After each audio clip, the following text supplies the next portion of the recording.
Hello there, my name is Suabnag Xiong, and this presentation will be focusing on how water affects our bodies. Here's a run through of the points I'll be making today. I'll be talking about what water is, the functions of water, how much the average adult should be drinking, foods and beverages that we should be consuming, what dehydration does to our bodies, and the most popular choice of beverage in the United States. So what is water? Water is called the universal solvent, and as you can see depicted in this image here, it is made of two hydrogen atoms that are each linked to one oxygen atom by a chemical bond. The reason why it's considered the universal solvent is because it is able to dissolve more substances compared to any other liquid.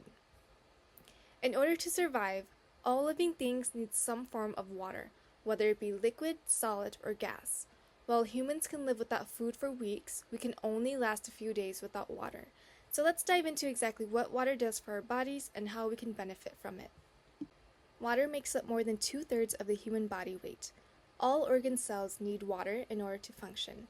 Water moistens tissues in the eyes, nose, and mouth. It lubricates joints, with 70 to 80% of your joint cartilage consisting of water. It also helps carry oxygen and nutrients to cells because it makes up most of your blood plasma, which transports substances throughout your body. It helps with bowel movements by softening stool and with urination by helping flush your kidneys. And it also helps maintain homeostasis by regulating fluid balance and body temperature. According to the Mayo Clinic, which references the U.S. National Academies of Sciences, Engineering, and Medicine, an adequate daily fluid intake is about 15.5 cups for men and 11.5 cups for women. The water needs vary based on factors like age, sex, weight, activity level, and health conditions. Increased water intake is necessary if you are physically active, have a fever, are suffering from diarrhea or vomiting, or live in a hot climate. To stay generally hydrated, drink water when you're thirsty and make a habit of drinking fluids when eating meals.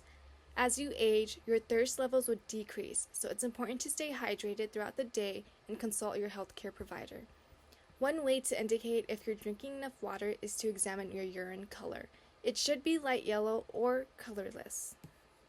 The most obvious way to get water into your body is by drinking liquid beverages such as tea, coffee, milk, juice, and soda. About 20% of the water that your body needs comes from the food that you eat. There are some foods that have high water content, which mostly consist of raw fruits and vegetables. So I made a couple tables here showing vegetables and fruits and displayed their water content.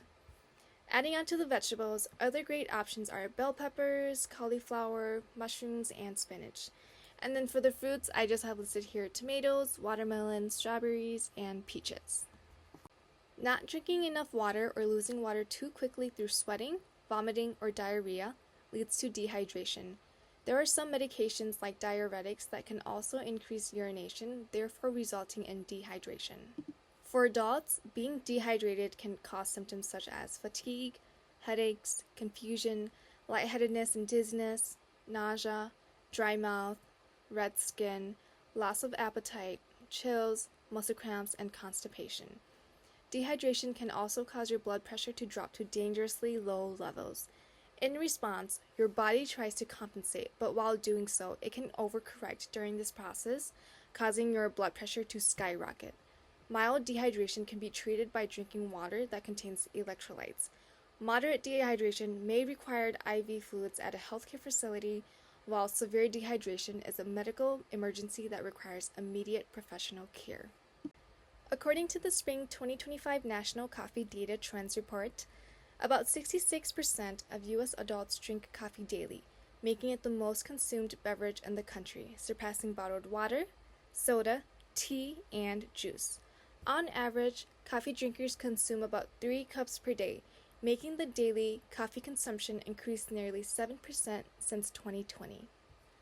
Caffeine, the world's most commonly used drug, can be both beneficial and harmful to the body. Caffeine helps reduce tiredness and drowsiness, while increasing alertness by stimulating the central nervous system. Caffeine can be found in coffee beans, tea leaves, cacao beans, cola nuts, and guarana leaves. The FDA states that the recommended daily intake is 400 milligrams. Some benefits to consuming caffeine are weight loss, improved sports performance, enhanced brain function, and a reduced risk of developing kidney stones, Alzheimer's disease, Parkinson's disease, and type 2 diabetes. Caffeine can negatively impact the body because excessive consumption can cause depression, high glucose levels, headaches, insomnia, heartburn, muscle tremors, menopause, and it can delay fetal growth along with abnormal fetal heart rhythm. In the worst case scenario, it can lead to miscarriage. And here's a list of my references. So that concludes my presentation. Thank you so much for listening.